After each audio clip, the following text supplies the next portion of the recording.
Ministry of Foreign Affairs and International Cooperation. Before we dive into the discussion and introduce our panelists today, allow me to introduce to you the Kigali International Financial Center and give context as to why we're here today.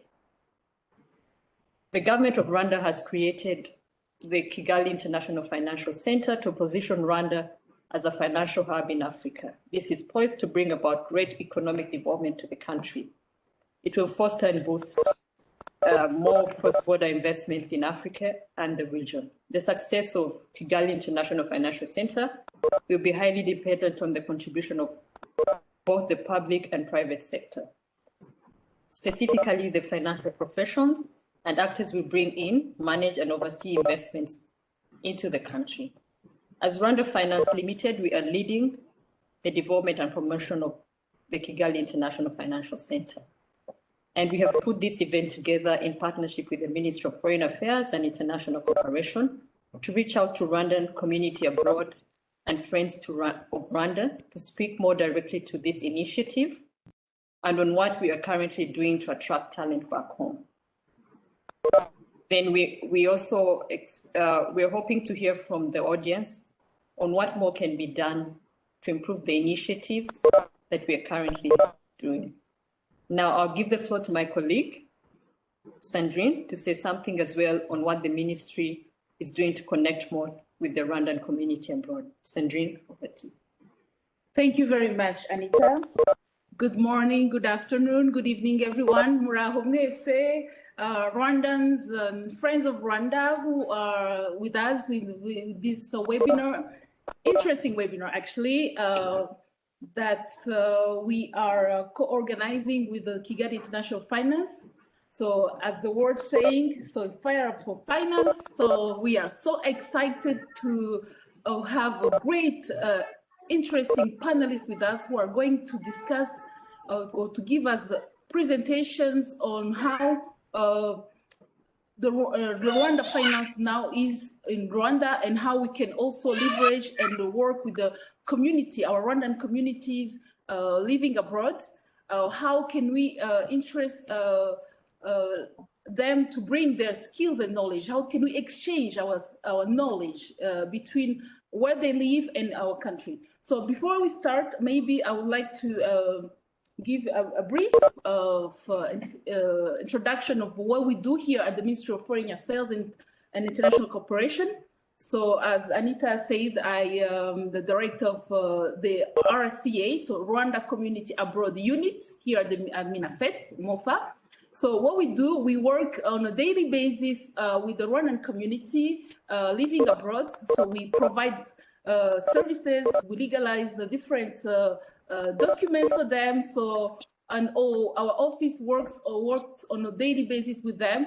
And also we also work with the institutions here in Rwanda, government institutions, civil society, to also bridge the gap within our community. So how can we give them information, news, programs? There are so many interesting policies that have been put out there for that our Rwandans living abroad can have information. So the Ministry of Foreign Affairs has strengthened the economic diplomacy. So this economic diplomacy that today we are also going to talk about has cross-cutting sectors. So one of the sectors is the finance. So, and we know that we have many people living abroad who are still in the finance sector. So that is the reason why we would like to engage you guys to so you can come back, bring your skills and knowledge, and also come and learn how the Rwanda now is working. So we have actually started these skills and knowledge exchange or activities, or I can say developments, with some programs. Let me name some. We have started one in Tibet sector that we're working with the Ministry of Education. So where some members or Rwandans living abroad are coming to teach trainees to do TOT programs. So they come in different IPRCs. So we work this project with the Rwanda Polytechnic. So they bring their knowledge and skills, and they teach other teachers. So this program, we are working together with the Ministry of Education and IOM, International Organization for Migration. And there is also another program that we have started in the health sector, that we're working with the Ministry of Health, where we are also interested in engaging Rwandans professionals in the health sector who are coming, bringing to their skills. They can, you know, in different sectors. So you see how these are exercises that we're doing, we are continuing. So this is interesting that we are going to, would like to work with the Rwanda Finance, via Kigali International Finance Center, with the Rwandan community, and how also can we leverage, work with the people who are skilled in the fintech. So without further ado, I don't want to take much of time, but I'm excited also to hear, listen to our different panelists, and also please feel free to engage questions or suggestions. So we are here all to learn, to exchange experience. Don't hesitate. So there is a chat room that if you have a question or a suggestion, please feel free to put it out there. And we salute you, and we wish you to have a very nice webinar. Thank you. Thank you, Sandrine. And now we'll go directly to our panelists. Please take a minute to tell us about yourself and your background. I'll start with Elodie.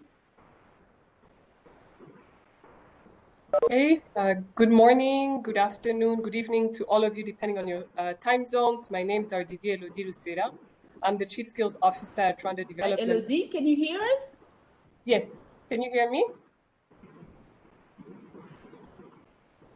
Hello? Yes, we can. Yes, we can, Elodie. Yes, we can hear. Okay. Okay, great. Hello, Elodie? Yes, can you hear Elodie, in 1 minute, can you tell us about yourself and your background? Okay. Hello again to everyone. My name is Didier Elodie Lucera. I am the Chief Skills Officer at Rwanda Development Board, and what we do as an office is we oversee all skills development and employment promotion interventions. I'm very happy here today and this opportunity to just exchange with you all these opportunities available in skills development ecosystem. Thank you.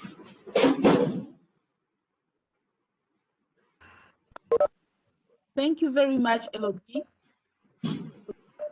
Celestin? Thank you. My name is Pierre Celestin Wabukumba, and I am the CEO of Rwanda Stock Exchange. My background is in investment banking for many years now. I used to be a diaspora member back, living in New York. Now I'm in Rwanda for the past 15 years, trying to develop our capital markets. I'm happy to be with you to be part of this webinar, to exchange ideas and opportunities available in the country.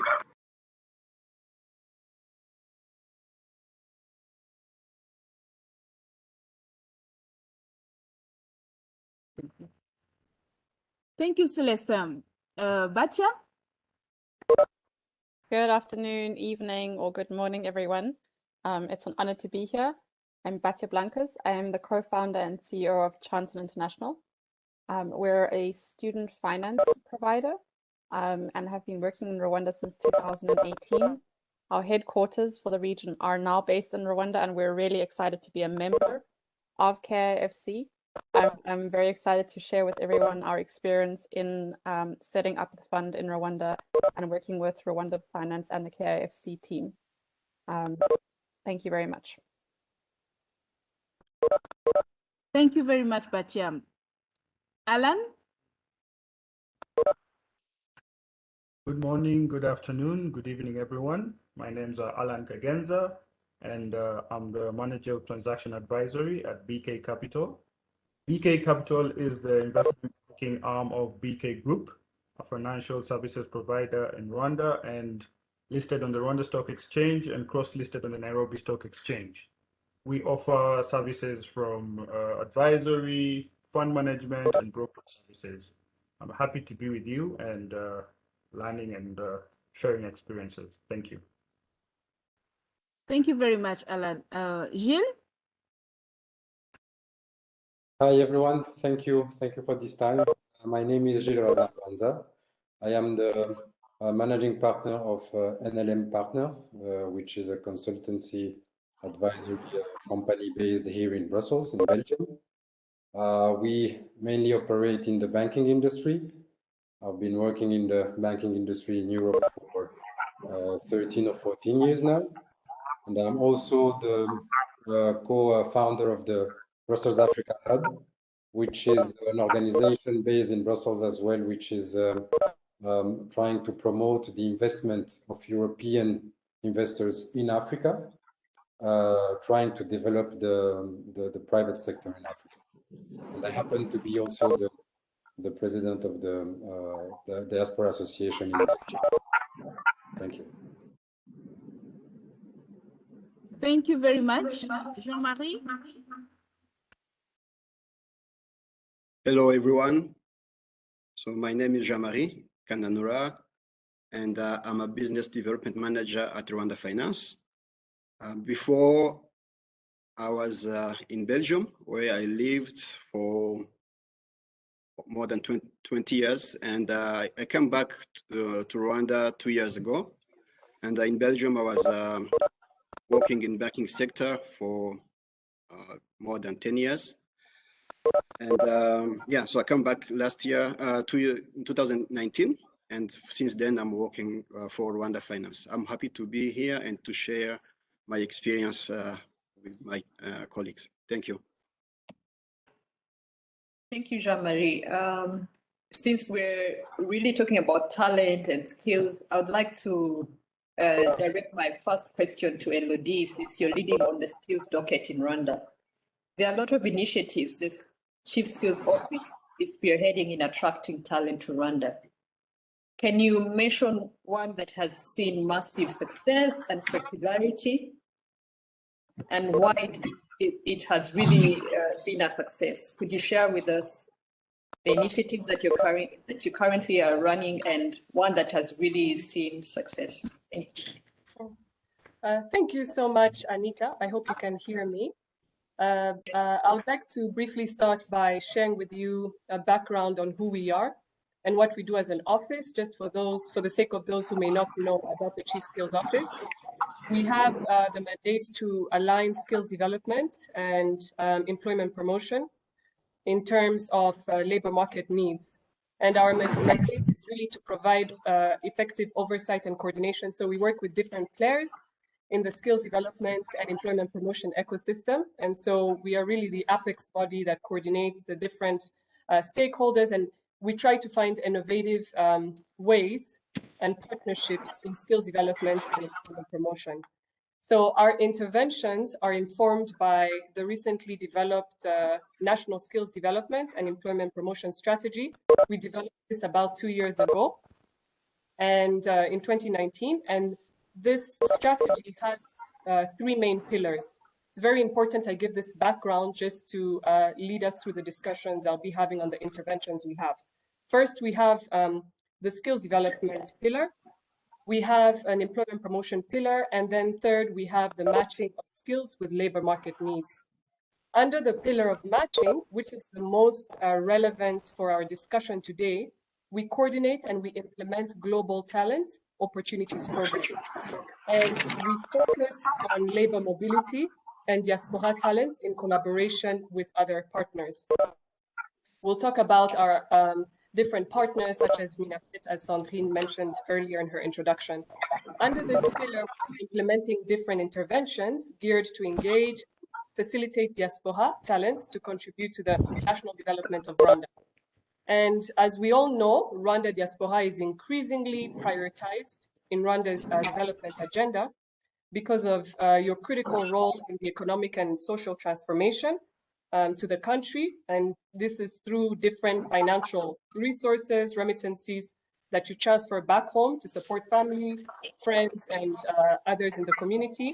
but also most importantly, the knowledge, the skills, and the technologies that you transfer back, as well as the investment and trade linkages that facilitate between the Rwanda and the destinations you are. So the contribution of the diaspora, we all know, is very critical. Maybe to jump quickly to the interventions we work on the office, I'll talk about some and then talk about the most successful one. With regards to the Rwanda diaspora engagement, the Chief Skills Office is working on a various number of initiatives aimed at engaging and facilitating the diaspora to transfer their skills and return back home, as well as to provide the resources that are necessary, whether it's through consultancies, entrepreneurship opportunities, trainings, and so forth. And these initiatives include the development of a Rwanda skills database. This is skills for the diaspora and also Rwandans living in country.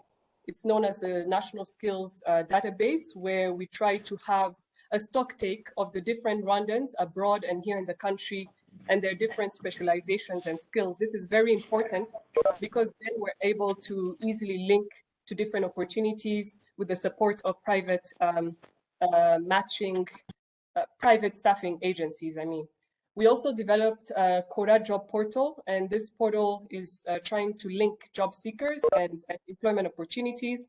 We've also developed a labor market information system to improve and harness labor market matching and access to available skills in Rwanda. So the skills database, as I mentioned, serves as a growing reservoir of Rwandan skills and talents. And it's very important to receive this information in order for us to have a better mapping idea of who the Rwandans are with the specific specializations in order to contribute back to the development of our country. The source of these talents is our local universities. So we're able to retrieve this information by partnering with different universities here in Rwanda, but also with Minafet through the different embassies. We retrieve this information of graduates from abroad. We keep building a database of Rwandan talents from the diaspora in collaboration with different stakeholders. I talked a bit about the Kora Job Portal, and this is a homegrown solution we tried to develop as the Chief Skills Office, where we wanted to support job seekers to easily find opportunities, training opportunities, employment opportunities, internships, and so forth. So if you haven't visited, please, the moderators will be able to share that on the chat box, but please do visit our Kora Job Portal. We're now upgrading to a version 2, so hopefully it will make it easier as well for employers to find the right talent. We also work very closely with public employment service centers. We have 3 main public employment service centers in the country, one in Kigali, in Musanze, and in Huye. And these employment service centers play a role in terms of matching opportunities with graduates. We work also very closely with staffing agencies here in the country. They're developing faster, more and more. We are in partnership with 5 of them. And when we're able to receive your information on whether you're looking for an opportunity here, we direct you to the recruitment agency that's able to match you to the right opportunities. We also collaborate with Minafet and IOM to map and engage Rwandan talents abroad, and we're devising possible incentives to attract Rwandan diaspora talents from abroad. We want to be able to use your expertise through volunteering, through consultancy, where you can provide all your skill sets back home by either moving back or even from where you are. You could always facilitate us with this initiative. With regards to matching and diaspora engagement, currently we're working with LinkedIn. We signed a partnership with LinkedIn we're in the 2nd year of the partnership. So 1 year ago, to reach out to the diaspora LinkedIn platforms and LinkedIn tools, because we know that most of you are on LinkedIn. And the aim is to improve sharing of credible information to diaspora talents. We need your information, and you also need information about what's on ground. So LinkedIn is a very critical tool to help us do that. And we believe that through this platform, we're also informed of the labor market analytics for informed policy decisions. We recently started a new initiative known as the Career Space Program. It happens every Thursday on a weekly basis to discuss the different topics and themes related to skills development and employment promotion. This is something that's very relevant because in country, we found that sometimes there are different skill gaps, and we provide tips and just open discussions on what can be done with the different graduates and also others who are looking for opportunities. So please join any Thursday that you're free, and we have different topics. Just on Thursday, this last Thursday, we had a discussion about our internship program, which leads me to my next point. The National Internship Program is the most popular, Anita, to your question, is the most popular intervention we have under the Skills Office. I must say this because it's gained popularity since 2009, where the government of Rwanda had introduced this program to facilitate young graduates to transition into the workplace. So this is a program where we've supported on an annual basis about 1,500 interns in both public and private sector. Obviously, it's based on demand. So once we have an institution who's looking for a particular skill set, they request it through our office, and we're able to link them to the intern that matches the qualifications.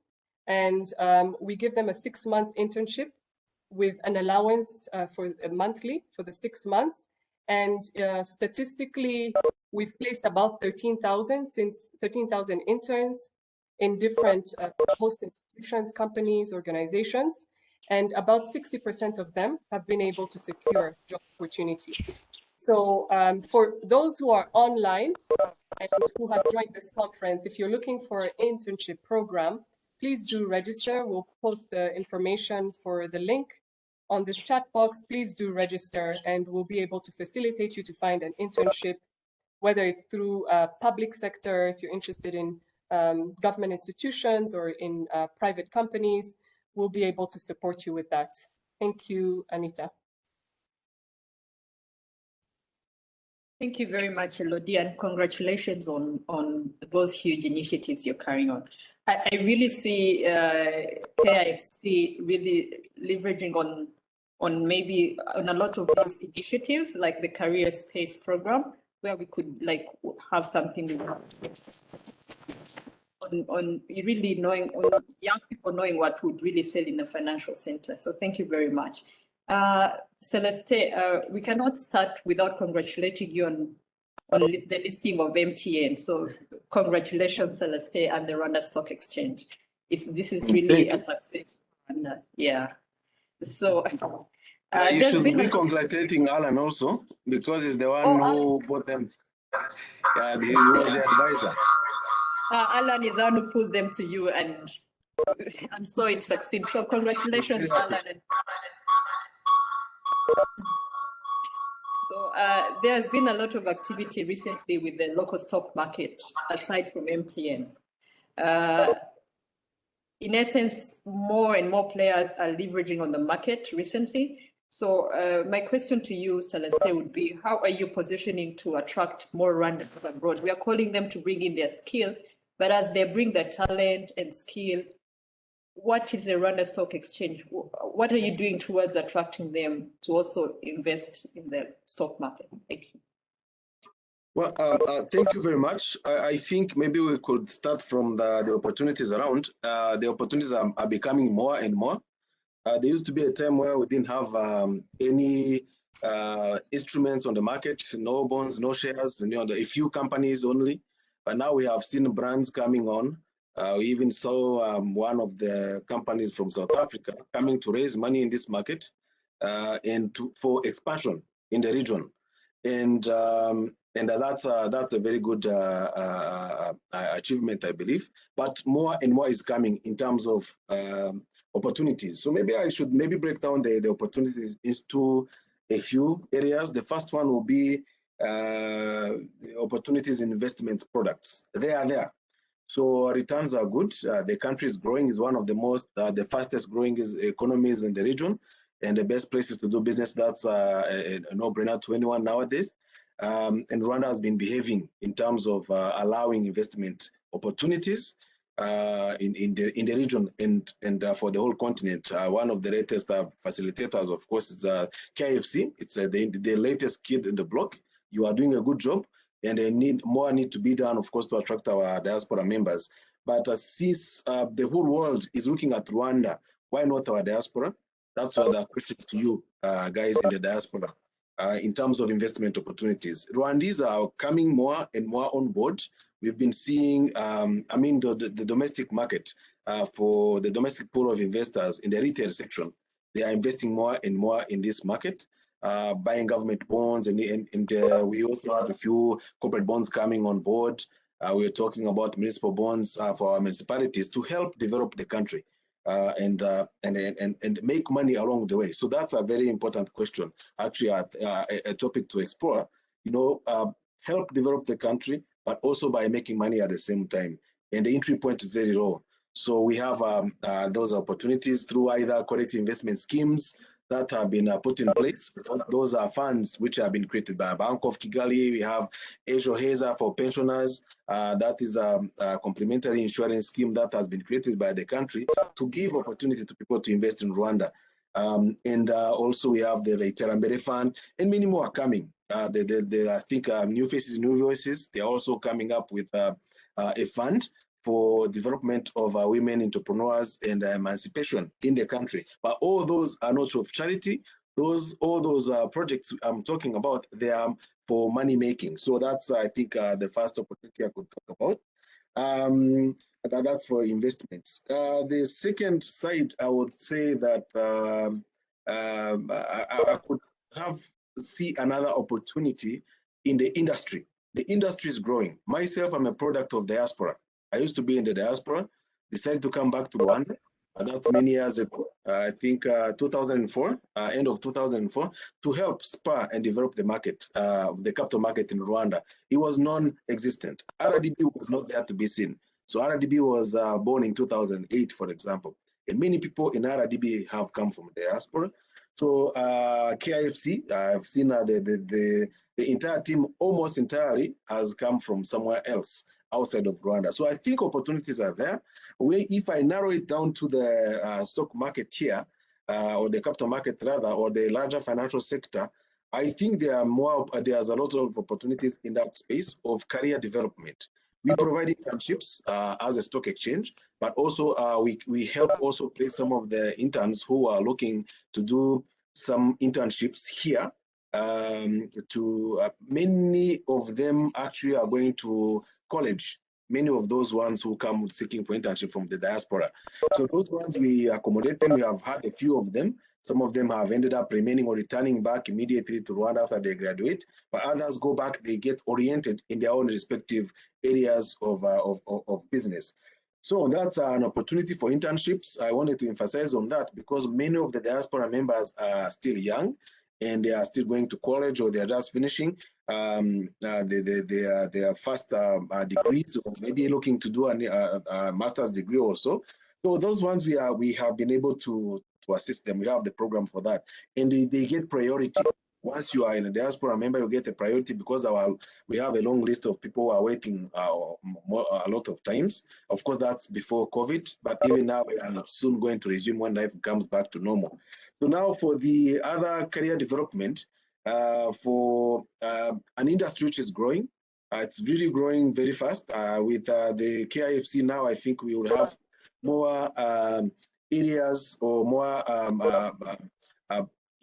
sectors within the financial sector to attract talent from abroad. And we have fund management industry, which is really nascent. We have a few fund managers in the country. Investment banking is almost like non-existent. We have a few, but we've had a lot of people knocking on our door. Of course, with the perceived KFC developing and more coming, more institutional, more international companies coming here. But even the local banks or some other financial institutions within our ecosystem, which are working with us, either directly or indirectly, they are looking for talent.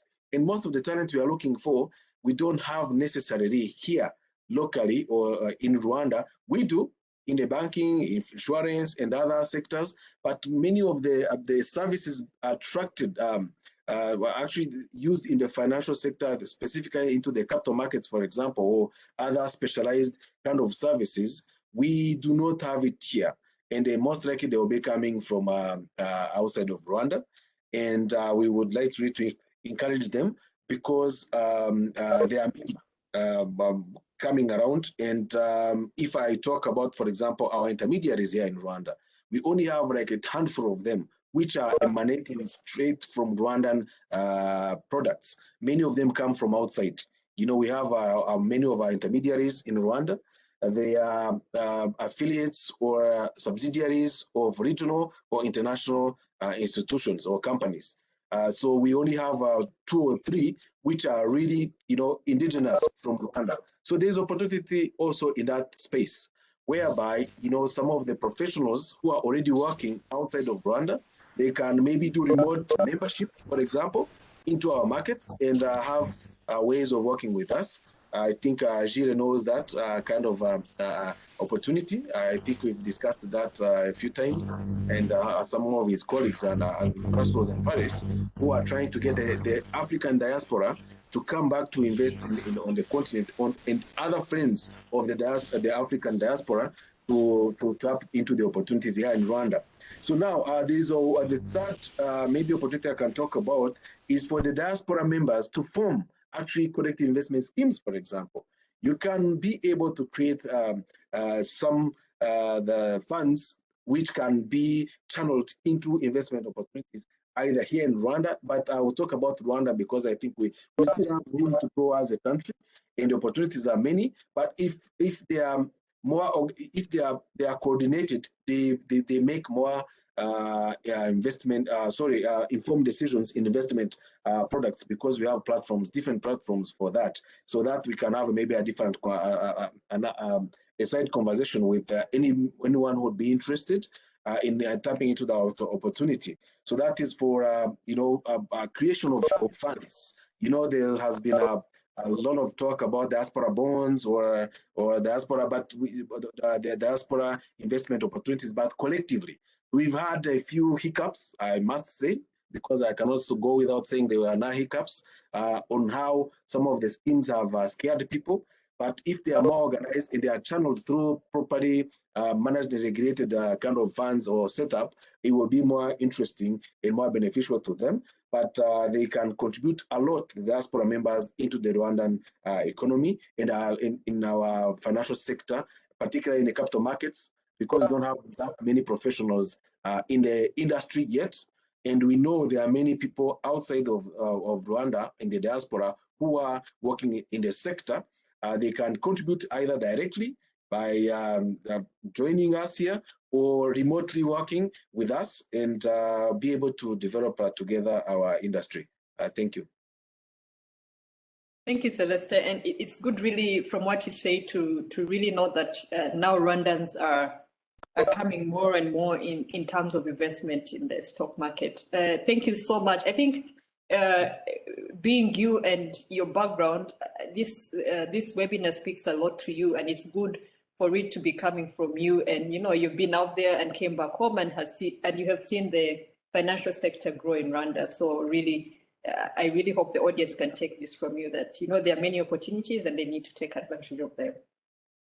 Now, Bacha, over to you, Bacha. As an investor looking to domicile a fund in KIFC, what made you choose Rwanda as a jurisdiction? And as you chose Rwanda, what type of professions do you seek? Has it been very easy for you? How easy has it been for you to find talent in Rwanda? Thank you. Thanks. So our story with Rwanda actually dates back to 2017. So being a South African myself, I studied in Germany and found this student finance product that I wanted to expand to my home continent.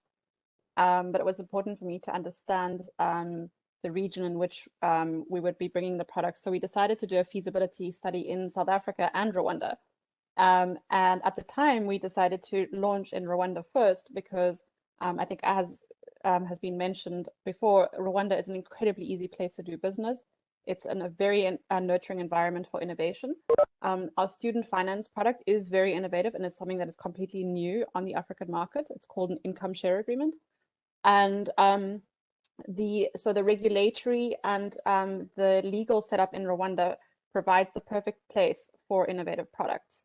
Over the last 2.5 or 3 years, we have financed about 1,300 students in Rwanda, and we were getting ready for our next phase of growth. And we knew that we would need to set up a fund to finance this phase of growth, and we needed to have a very innovative approach to our fund so that we could attract investment capital from the region, but also from overseas. And so as we were structuring what we now call the Future of Work Fund, we looked at different areas to domicile the fund. And we're really lucky in terms of the timing to find out that the KIFC was launching. And through the support of KIFC, of Rwanda Finance, we learned very quickly that the new legislation that has been put in place, the new laws and the incentives for investors would be the perfect place for us to domicile the fund. So from a transaction point of view, it's very beneficial because our funds are dispersed within the region. And so it's much better to host the fund in Rwanda rather than, say, Luxembourg or the Netherlands. And from a impact point of view, we are investing in skills development in Rwanda. We are financing students in Rwanda and the region through this fund. And so the money that we use for that should be hosted in the region, right? And then finally, the ease of setting up the fund, as well as the kind of support we have received in the last couple of months, has made this an extremely seamless process. We see ourselves as almost founding partners of KIFC, just because I think we're some of the first members to join KIFC. And as we learn and grow together to improve KIFC, I think that there are some skills that are harder to find in Rwanda. We're working on the skills development. We're all doing our bit, but we do need individuals who have international experience in other markets, especially in terms of legal expertise, financial expertise, and compliance and risk management. And so although we have a team of 20 and we've hired locally, as we look to expand our senior team, it's been important for us to we've had to look beyond Rwanda and especially towards the diaspora community to bring in individuals who've had international experience, so that as we build up the financial center and our fund, we're aligning with international standards.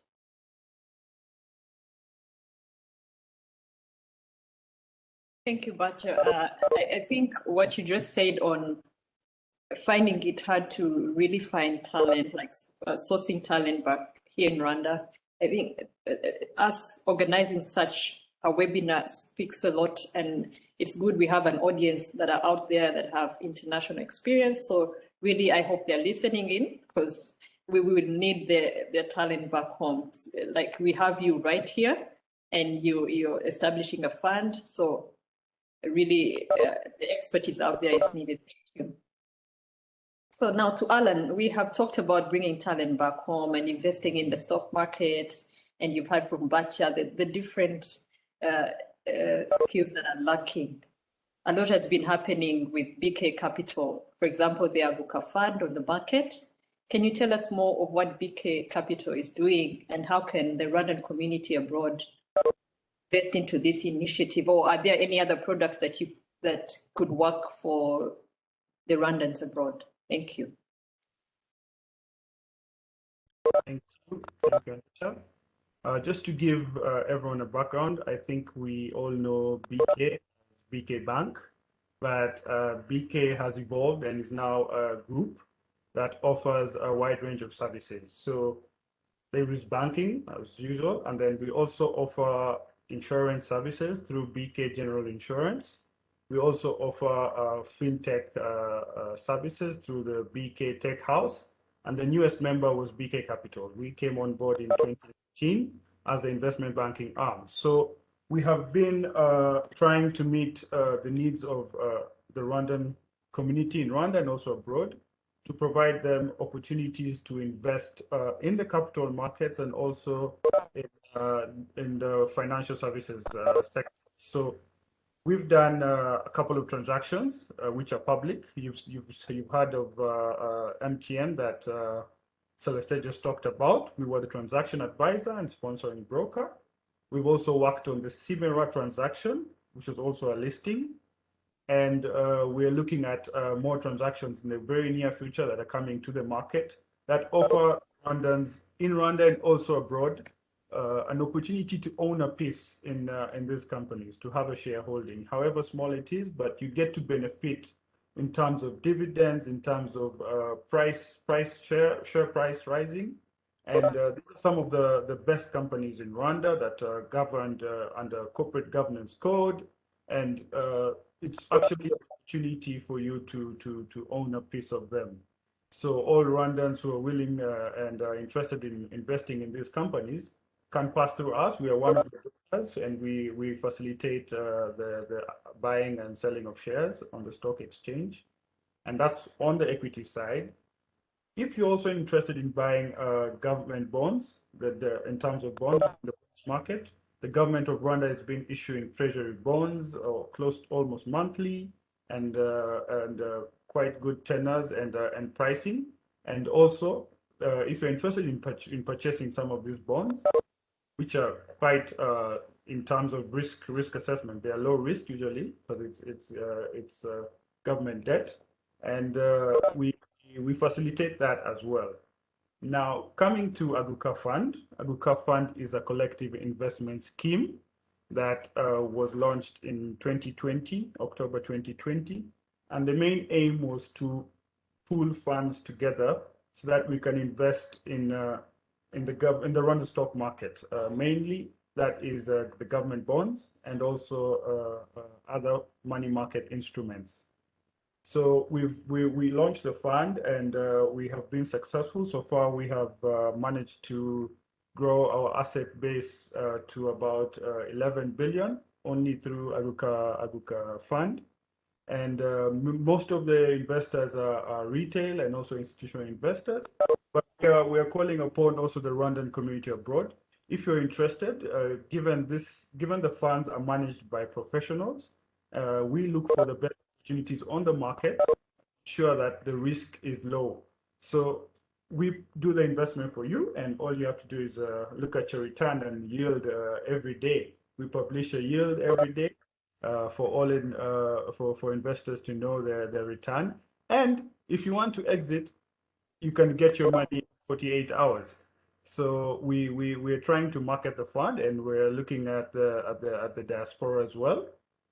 In terms of skills development, we at BK Capital always hire interns and take them through an internship program, bring them up and bring them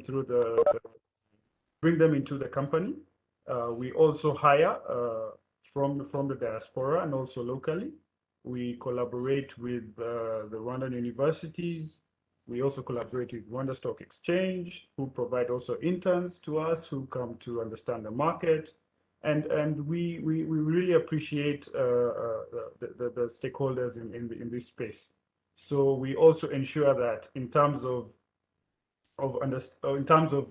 education, we also provide we pay for professional courses that are needed in the market to our staff, and it's compulsory for everyone to do a professional course to ensure that they are globally accredited and ensure they can work across the world. So you don't need to just work in Rwanda, you can work anywhere else in the world. If you have your ACCA, you have your CFA, they're globally accredited. So we provide that as an incentive for Rwandans who join us, who join BK Capital. Yes, so that's on Aguka Fund. But just to also talk about the market, there are more funds that have been launched in the market with different specific goals. We have the Ejo Heza Fund that is managed it's an RSSB fund that is meant for it's savings for your pensions. And we also have the Rwanda National Investment Trust, Iterambere Fund, and we also have Aguka Fund from BK Capital. So more funds are coming to the market as collective investment schemes, looking to invest in the stock market. And we believe there is, with the Kigali International Financial Center, more funds will be domiciled in Rwanda, which is a good thing, and we expect, and that's we don't mind competition, but we look forward to collaborating with all the other funds that would come to domicile in Rwanda. Now, most funds will come and will offer special services. Some will be looking at venture capital funds. Some will be looking at early stage. Some will be looking at growth stage. But really, we want to be a fast mover in that market, and we are looking on our side to prepare and launch a fund. But in the later stage, we will inform the market. We want to launch funds that cater to the early stage VC venture capital, and try to build an angel network of investors, so who can really look at opportunities in. I think that's one of the gaps we want to fill also, because we believe growth stage and exit stage are well catered for. But for investors for entrepreneurs who are looking at early stage capital, really that gap hasn't really been catered for. We are looking to jump into the space, and with that also requires expertise. We're also calling on the Rwandan Community Abroad with those who have expertise in private equity, venture capital, and fund management. Really can approach us, and we see how we can collaborate on this. Yeah. Thank you very much, Alan. Really, it's good to know all these products and services are really on board, and to know that you actually also need talent from outside. It's not only KFC, but all this speaks. Ecosystem really is looking out for talent. So. Just for the audience, please feel free to send in your questions in the chat room. And if you're comfortable with French, feel free to send in your questions in French, because at least the panelists, we have around more than three who can speak French and English perfectly. So feel comfortable. And also the moderators, one of us is good with the languages. So Gilles is a diaspora. It's very good to have you on this panel. We're speaking to the diaspora, and it's good to have someone really who is out there, and really we need to we're wondering, basing on your experience with the financial industry in Europe, what could attract you to come and base your operations back home? And did anything strike out for you from the current initiatives that have been really spoken out by Elodie, by Celeste, by Alan? So we would like to know what could make you come home. Thank you very much. That's a tricky question, actually, but I'm really, first thing is that I'm impressed by all the initiatives, all the programs, all the work and investment opportunities that are already in place and available for Rwandans living in Rwanda, but also the diaspora. And this is very impressive. And I would say that the next step is to promote, to make sure that all those investments are known by the diaspora, because here I'm speaking as a representative of diaspora, and really I just heard about so many interesting things for us. And on the other hand, I find it a pity that I didn't know about it before.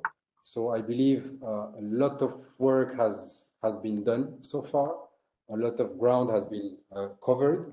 So now the question is, how do we, practically speaking, how can a diaspora member participate in that in all those initiatives, concretely speaking? I understand that a lot of profiles are needed. What kind of profiles do you need from the diaspora members? Because a lot of diaspora members have experience, have backgrounds interesting in the finance industry, banking, insurance industry, fintech as well. But the question is, what kind of profile are needed? Because at the end of the day, when you have a background, when you have some track records here in Europe, you have some 2 or 3 pending questions, not more than that. If you have some answers to those 2 or 3 questions, then you can have you can make a decision. Should I go? How should I go? When? And the questions basically we are all the time wondering, because this is based on all the discussions we have all the time, because a lot of want to at least participate to in the development of the country, but we don't know how. So most of the time you will find professionals wondering what files are needed. I mean, I've been working in the banking industry for 14 years now, with different roles. What kind of roles are needed in Rwanda? What could I do specifically? What kind of jobs are needed? And then also the second question is what kind of salary package can I expect? Because once you have some experience, you have, making good living, you have kids, you have mortgage, all those practical constraints you need to know to know how everything can fit. Yeah, I would say those are the question you should help us actually answer, and then also promote all those investment and working opportunities.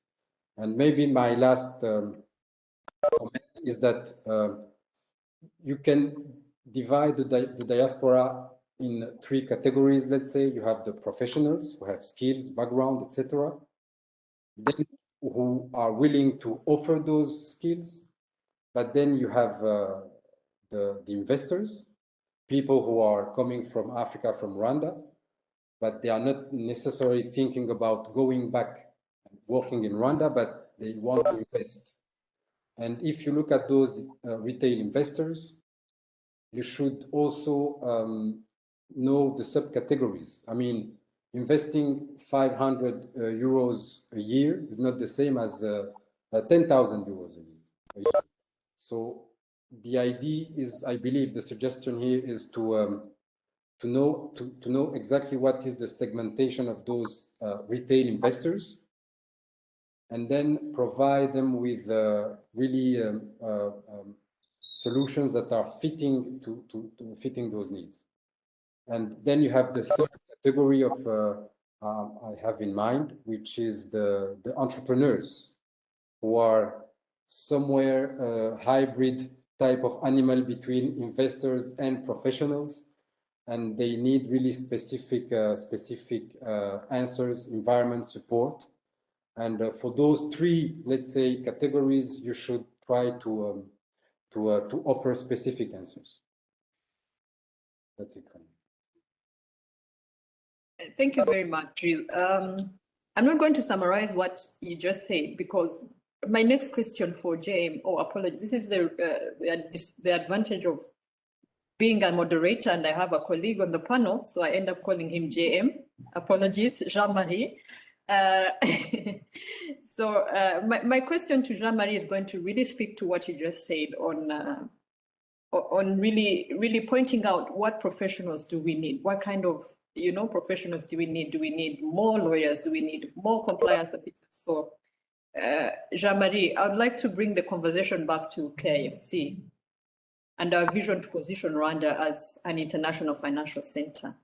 Currently, Rwanda has around 38,000 employed professionals in the financial sector. And of those, 1.5% of them are estimated to be certified professionals.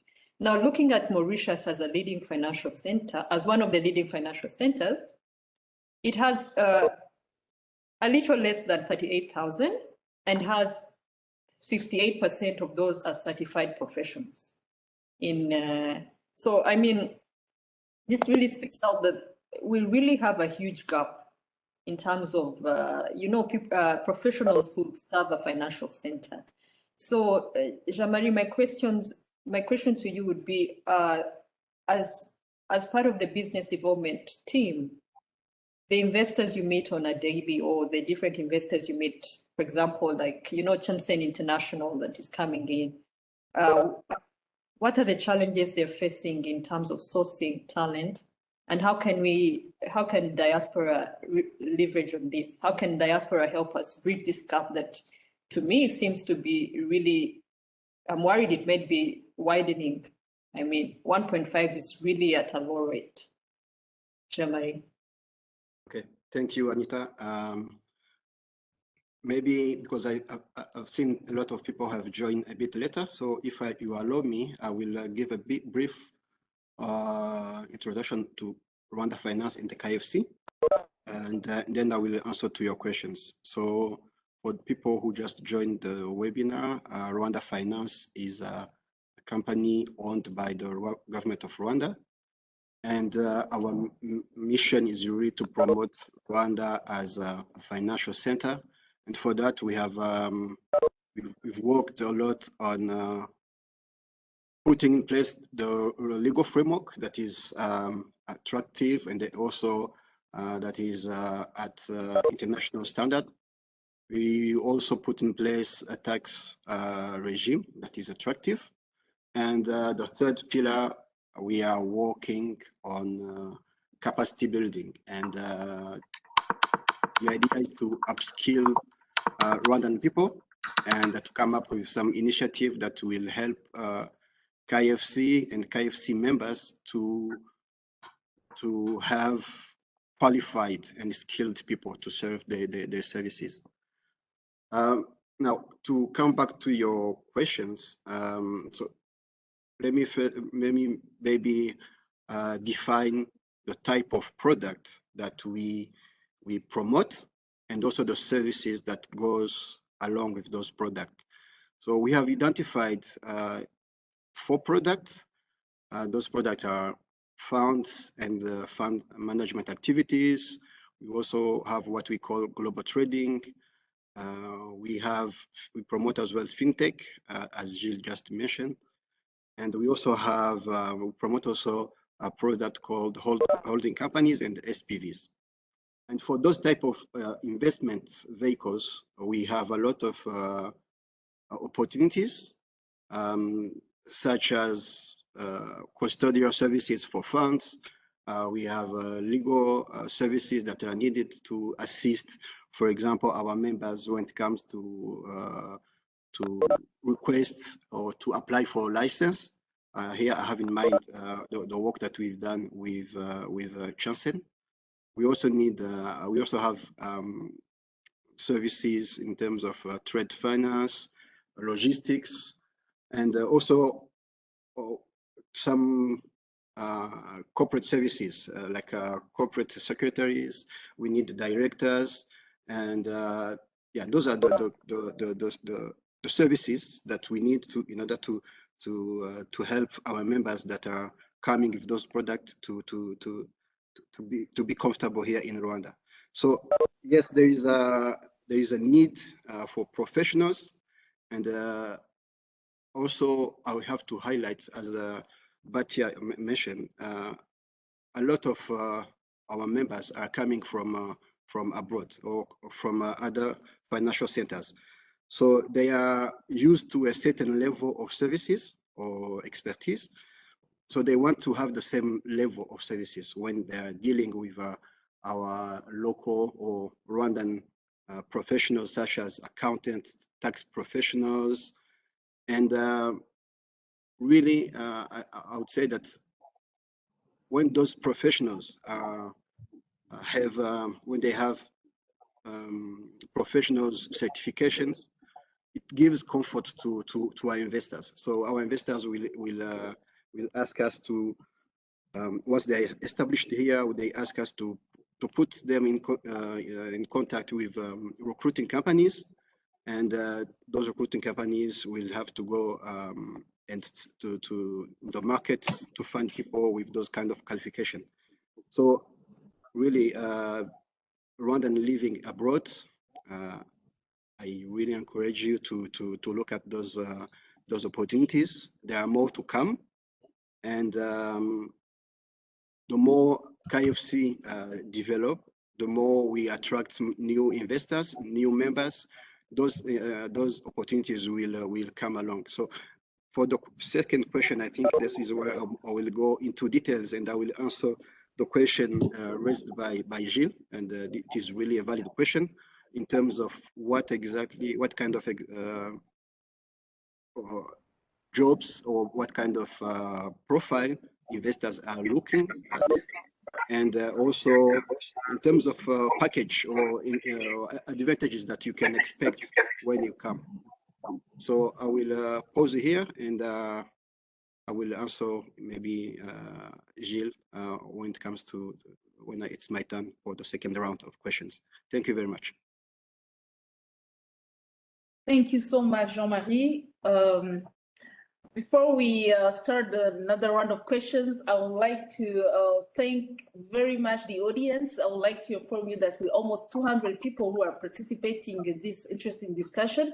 So, which is showing that this topic is very interesting to the Rwandan community and for all our friends of Rwanda who are watching now. So, I would like to start with Pierre Celestin. Thank you very much for narrowing all kind of opportunities the Rwandans have in Rwanda, in Rwanda Stock Exchange. But you currently serve on the Executive Committee of the African Securities Exchanges Association, where you chair the Capacity Building Committee. Having worked in the financial sector in Rwanda and internationally, what are your views on how best to prepare our professionals to serve the Kigali International Finance Center? Thank you, Sandrine. I think being on that capacity building committee, I chair it. The African Exchanges umbrella organization, ASEA. We have almost similar problems on the continent. At least most countries outside of South Africa, of course, and a few other countries which are more developed than the others, but more so particularly in the region here, particularly in Rwanda. I think, you know, it has been said before. I think Jean-Marie talked something about it, even Rodi said a few things about how to build the skills and all that in more general broad terms. But if we narrow it down to the financial sector specifically, I always keep in mind this animal people are talking about, Kigali Financial Center. You know, it's not a place, you know, it's not a building. It's not even an office place. No, it's an industry. Okay, the likes we have in Luxembourg, our main competitor probably is going to be like Mauritius, you know, or the others, because the other financial center we know on the continent, the closest is Casablanca, and it's far. And that one, you know who it serves. It serves the Maghrebian countries probably. So now this one here will be needing a lot of that. But we had, I think it was Anita who was in her brief, she mentioned something about having 36,000 professionals in the financial sector industry. I mean, I also include the capital market. In the 36,000 professionals, I think maybe ours in the capital markets, we are maybe less than 100 because it's a new market and we only have a handful of companies, maybe 200, I may say, maybe. But the point is that the gap is very, very huge in qualifications, you know, professional qualifications. If we come to Rwanda, accountancy profession, I think it's the most advanced, I may say, because I remember the time I came to Rwanda about 2006 when we were coming up with the feasibilities on the capital market, the accountancy profession, we had 20 accountants, professionals, and only 2 of them were from Rwanda. Even those ones were from the region. Now, ICPA came, they are training a lot of people in accountancy, ACCA, CPA, we even have CFA institutes now in Rwanda, and many more are coming. There's a big project actually we are working on with, I think, the Skills Development Office in RDB and KIFC to deepen the financial services skills, to up them. If you are talking about 1% of people who are professionally licensed, and you are talking about Mauritius with a difference of 2,000 people, and for them they are 60%, that leaves a lot to be desired. So what I'm saying is this. I think the local application of bank tellers or insurance professionals, brokers, and all that, those are basic and are very standard. We can develop here in Rwanda easily. They actually have been developed, many of those professionals. But now these other skills we look for that the likes of Gilles have. I see, I mean, no offense to anyone else, I will not mention their name. I know Gilles has some of those from being from Luxembourg. We know each other and Brussels very well. And the others on the panel here or in the audience, you know, we know what it requires. So I think we should be trying to develop and attract more of international standards. And we have our diaspora help us because some of them are licensed or they have those skills we are looking for at that level. Because even in other countries, we don't have, you know, that leverage. In Rwanda, we are trying to do CSI. It's a project for the capital markets, at least the licensing program based out of London. That's a market from somewhere else. We don't have any of our own here or to benchmark against. So we have all internationals, but it's good to bring those standards of international recon, but of course price them rightfully, because you know the pricing is very sensitive in our markets. But I think with the efforts of government, KFC, RDB, and all those stakeholders, we can be able to train as many as possible and as quickly as possible, so that we're up to standard and you give that kind of service they expect. You know, when those investors are coming into the country or those people are looking for those services, and we should be at par, at least with some of the counterparts or even beyond. You know, the likes of Mauritius are very advanced, I guess. So I think we should really leverage on that as we go forward. Thank you so much, Pierre Celestin. Yes, as you just mentioned, KFC is an industry. Opportunities are very wide. So professionals from abroad, you heard yourself that it's big, you know, and we need you to be part of it. So maybe Sandrine, before maybe let me take the advantage and I get back. Just one thing, just small thing to add on. We don't have to be in Rwanda to serve Rwanda. You understand? Yes. So those professionals nowadays, you can. This I'm doing it from my office in Kigali, University Tower. Okay, but I could as well be doing it from Mombasa. You understand? So you don't really have to be in Rwanda to help with those services you are talking about. But really, we can try to be associated with what is happening in the country with our people outside. Okay, thank you very much for mentioning that. Okay. Let me remind our audience that please mute your microphones while you're not speaking, so we can allow everybody to hear, to listen to this interesting webinar. Thank you. The next question goes to Jean-Marie. What are some of the new opportunities that diaspora or Rwandan community abroad can expect with the development of this center, whether in investment or employment opportunities?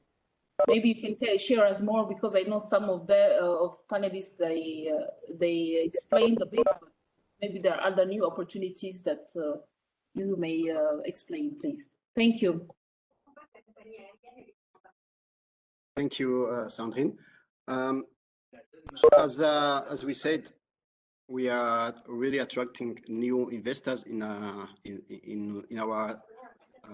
center, financial center, and one of the I'll say criteria that I say is that, sorry, there's someone who's not muted. Can you hear me? Yes. So I was saying that yes, I was saying that we are attracting new investors in KFC, and some of the investors that we're attracting or product that we are promoting actually didn't exist before. So I have in mind, for example, that when it comes to investment bank, there's no investment bank here in Rwanda right now. So you can imagine all activities that goes with investment banking. When it comes to, I don't know, merger and acquisition, these are the skills that we need.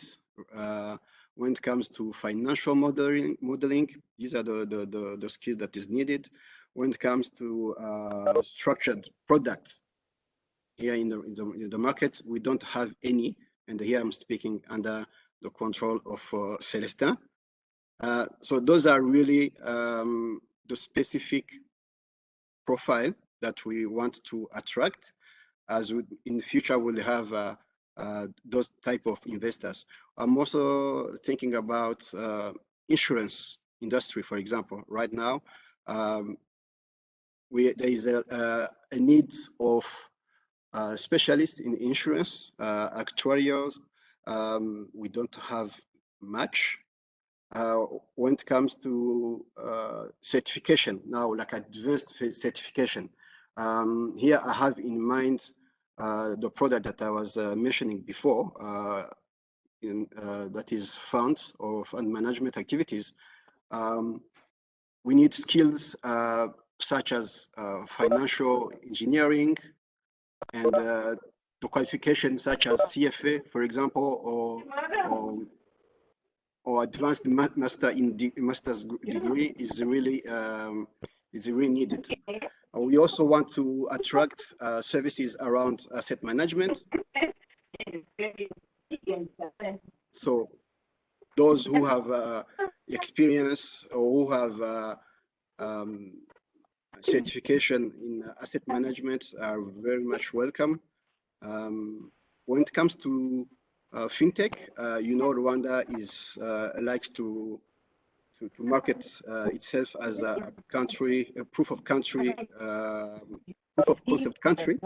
So we have a lot of initiatives and a lot of fintech companies that came here, that try the product and then export it abroad. So like I'm having in mind Zipline, for example. Zipline started here, and in order to grow this fintech industry, we need software developers, we need IT security, and cyber security is really becoming a hot topic here in Rwanda. So those who have skills or experience in cyber security and certification have also a lot of opportunities. So those are maybe the really specific and advanced skills that I was mentioning, but we also need like a supporting skills or supporting jobs such as accountants and also lawyers. Corporate lawyers are really needed. We have to how to structure contract. We have to sometimes our investors are operating in different jurisdictions, so we need lawyers who are able to draft contract and to structure deals that will happen here in Rwanda, but also abroad. So yeah, those are really the type of product and also the skills and qualification that we are looking at. Now, Gilles mentioned, raised the point about the salary that you may expect. I don't have in mind like exact number or exact salary package that we have according to your expertise. But what I've noticed, so because as I mentioned, I also came back like 2 years ago, and I was surprised because basically you can expect the same salary. I'm talking at least for the Belgian market. You can expect to have the same salary in as Belgium, as what is offered in Belgium market. So I'm not really here. This is I'm talking under control of RDB and other institutions, but you can expect a competitive salary, but also you have to take into account that you can't really compare the salary here in Rwanda and what you have like in Europe, because also the cost of life is different. So, but all in all, if you compare, I think you can have a good package. And yeah, so I would say that the salary shouldn't be shouldn't block you to come back or to explore at least the opportunities.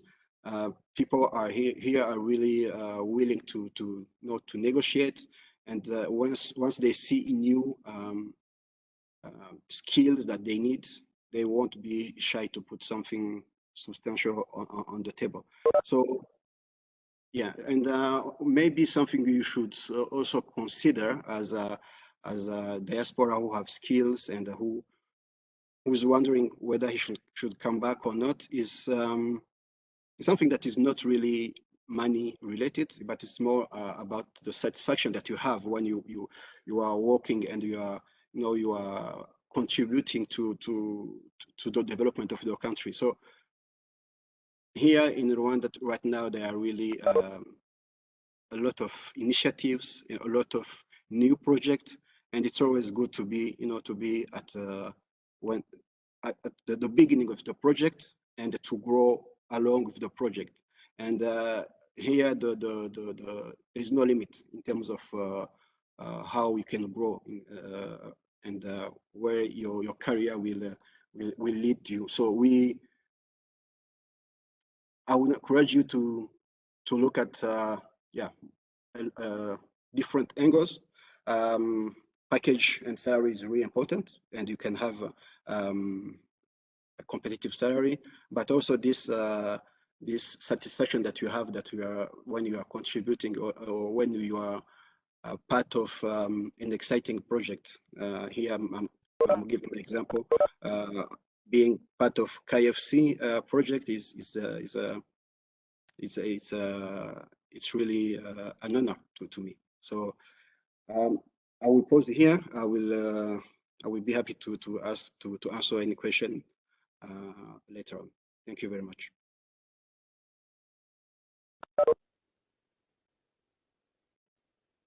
Thank you very much, Jean-Marie. And I hope Gilles was able to get answers of questions he addressed. And I think also many diaspora people, Rwandan community living abroad, I mean, you were part of them. So it's very interesting to hear someone who came back home 2 years ago and now is sharing of new good products, opportunities that are there for them. So it's it's at the best position to you're an example. So it's very interesting to hear that to hear all packages or products that KFC is offering. So thank you very much. So my next question goes to Batya.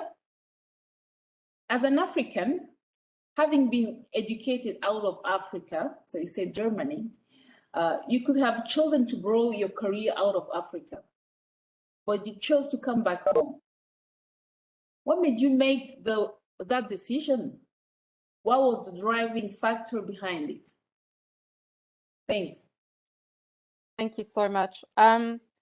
So really, my driving force to come back to my home continent was because I had this obsession with trying to solve the problem around student finance.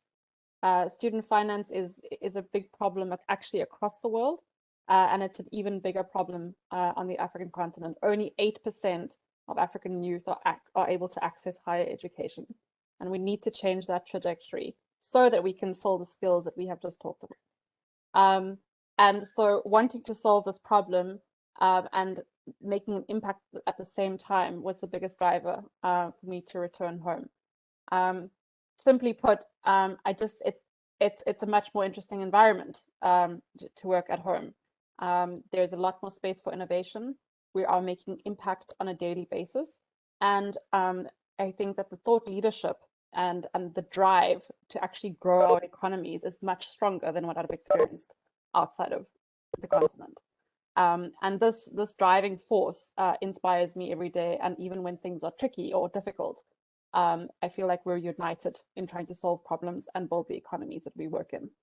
And so in Rwanda, what has been an incredible experience is to work with a lot of young people who are very passionate and extremely committed to serving communities, but to contributing to the growth of the economy by working as hard as they can.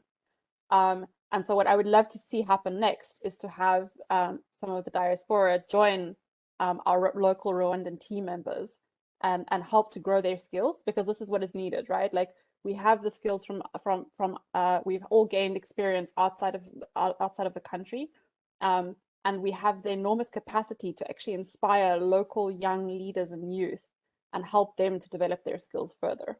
And so there's a lot of power in bringing these two together. Yeah. Thank you very much, Batya. I'm looking at the conscious of the time, so, and we have a Q&A session, so I will go to the next question.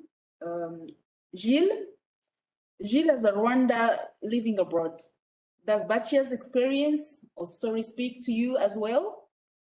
And you see KFC delivering on your talent back home? Thanks, Gilles. Over to you. Yes, obviously the testimony of Batya is resonating, and I have myself some questions I'm trying to resolve, and I'm working on currently as we speak. And yeah, the project I am working on is related to agriculture, and yeah, it's still in an early stage, but the idea is to try to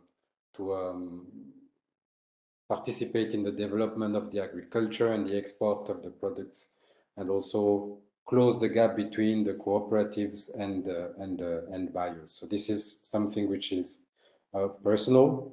I am not the only one who has been working on this topic, but obviously I understand the reason why the driving forces and the reason why she decided to go back there.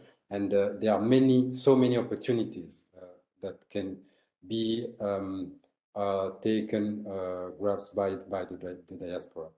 I would like to thank Jean-Marie, because the answers, this was really a practical answer, you know, listing the profiles, the specifications, the professionals that are needed.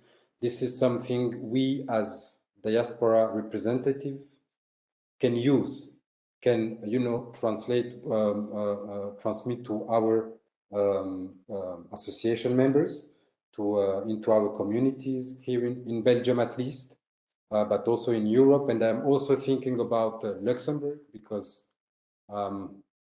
Luxembourg is also well-known financial center in the world, and we have Rwandan professionals who have been working in Luxembourg for those funds, fund managers, investment institutions, and I know for sure that some of them are looking to how they could use this experience in developing in Rwanda, basically. And it's also good to know that we can basically collaborate remotely. So the fact that you don't need to necessarily be 100% based in Rwanda is very important for those professionals. So the question is, how could we arrange some kind of, find some ways of working together, part-time maybe, I don't know, because here in Belgium, I know that we know something we call indépendant complémentaire, so someone who is not an employee, but who is an employee basically most of the time. But in Belgium, we have the possibility of working on your own project as I would say a freelancer, part-time. So maybe this is something we can use for the diaspora members to work with institutions in Rwanda. This is something we could maybe explore. I don't know. I see some lawyers in the audience, so maybe this is something they could help us solving. I see Jean. Jean, for instance, is a lawyer in a big bank here in Belgium, and happy that you are attending. I see other also professionals who are attending this meeting. So this is very a great opportunity. Thank you again. Maybe a question I would like to address to Célestin, to Pierre Célestin, is regarding the investment opportunities and how we could use the diaspora money or funds to develop the country. I believe this is something which is key because we have professionals, but we have a way more bigger number of Rwandan here abroad who are looking to invest in Rwanda. And I also see that we have Mavenga Jean-Pierre, who is a representative of the diaspora in Brussels, who has been working on this topic. And I believe you should find really practical ways of channeling these funds. Sometimes it's not a big amount of money at once, but I'm quite sure that a few hundreds of euros is something we can really target from a significant amount of people, at least here in I would say in Europe. So I would like to know what are the products you are proposing to that kind of investors. Maybe this is also a question to Alan. Thank you. Thank you. Should I go on? The question was addressed to me, right? You and Alan, basically. And yes. Well, I think that question is very, very pertinent. It's a space to our mind. Yes. As you answer Can you hear me? Yes, as you answer, Gilles, there's a question I'd like you to address as well, because it seems to speak to this question that's from the audience. What's the average return on investments on the market, and how much percentage do you take per transaction? Maybe you could combine them. Okay. Well, thank you very much. I think now, yeah, I will take that one after. I will go first of all to the opportunities and the channel through which this can happen. Of course, I will be speaking to about the capital market in general. If you want to invest in more structured products, because you see the diaspora invest a lot in Rwanda. Okay, the remittances really go north of $150 million. There was a time it was almost close to $200 million per year. But most people are sending money for school fees or projects in real estate and so on. Some of them work, others don't work. Sometimes the money gets, misplaced by, it could even be a relative or any other person, around you are trusting. But now money channeled through structured products is what we really advise people to do most of the time. Structured products, the same way we do pitch the same ideas to the locals or other international investors, is the same way we've been trying to approach the diaspora members to make sure that they channel their investments now, of which actually most of them are used to investing in the European markets or even other international markets like New York or London or the other, even Asia, where the stock markets have ways of investing or helping people invest. But now there are three ways this can be done. The first one is people to do investments directly, individually. Okay, whereby you call someone like Alan. I would like to remind you that it's not Bank of Kigali, BK Capital alone which does this, because we are just having Alan here as maybe one of the representatives in that space, but we have about at least 10 licensed members to do this in Rwanda, investment products. We have pensioners nowadays, we have fund managers, different people who are doing this kind of investments or advisory services to the people who are interested in doing that. So what I'm going to say is just broad. You just can do it either individually through our members, or people can get connected directly with us. We have direct contacts or working relationship with different RCAs. Either formally, some of them it's not formal, but we are trying to make that formal to be able to assist them. Matter of fact, actually, I see Jean-Pierre on board. He's on the panel here. There's something we've been working on with him, at least for your members in Brussels, in Belgium. But that is individual level. but there's also can be some corrective investment. Fonds commun de placement aussi. You know, it exists. There are some of them which have been created by Bank of Kigali, Rwanda Finance, for example, Iterambere Fund by Rwanda National Investment Trust. We have a few others which are formal, which come into those kinds of organized corrective investment schemes. So, but there's also another step whereby people get together. We've had some people trying to invest in real estate, for example, as a diaspora group. They put money together. People are targeting maybe to have a house or something, but we have also products that we are working on, which is in real estate, for example, that what we call real estate investment trust, whereby you can own shares in SHIC, or you can own shares in a real estate company without necessarily owning a house. You understand? Products like that are there in the market. Those are just products, but either collectively, maybe forming investment clubs, or specific funds created specifically for diaspora. So there are a few products we are working on to target diaspora members as a market so that we can be able to mobilize them. So it's possible we will have another conversation specific to that very soon. We are organizing that, like I said, with the diaspora members in Belgium, but we can also do the same with others. But the market is ready for that. And it's like you do it elsewhere, either through the investment, those ones, or individually. Now, maybe I wanted to actually tease your mind, everyone here on the panel. No, sorry, on the webinar. You know, I think maybe Sandrine can correct me, or someone who knows in the Ministry of Foreign Affairs, or anyone who could have the numbers. I have a feeling that maybe our diaspora members in Rwanda, the Rwandan diaspora outside, maybe 500,000 people are living abroad, and many of those people can touch some dollar somewhere. You understand? But maybe, let's say, for argument's sake, we take 100,000 of those.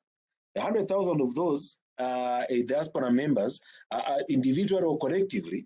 I was just running some few numbers. If you go by the 500,000 people I was talking about, and I had a number, Gilles mentioning, something like $500 per year or euros. That's a $40 per month someone can put aside destined for an investment vehicle somewhere to invest in Rwanda. So if you go by that number, we are talking about $250 million per year that we can mobilize to invest in this economic drivers directly, okay, through something structured. So those are the ideas we are having. And if you're talking about maybe 100,000 diaspora members across the globe, the RDGN together, all of them, RCS across the globe, 100,000 of them, $540 per month, even 1 year, mobilized properly in a proper channel. I'm teasing your mind, Alan, right now, yeah? And your friends, you know, just giving you an idea what can happen. If people were serious about this, we discussed, I was seriously laughing. I think we discussed something like this some time back, just slightly before COVID.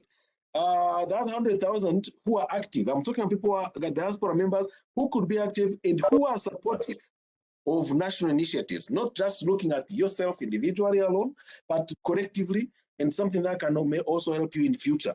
We are talking about $50 million by saving $40 from those 100,000 diaspora members. We are talking about through structured products. I'm always insisting about structured, because structured products you cannot get cheated. It's impossible.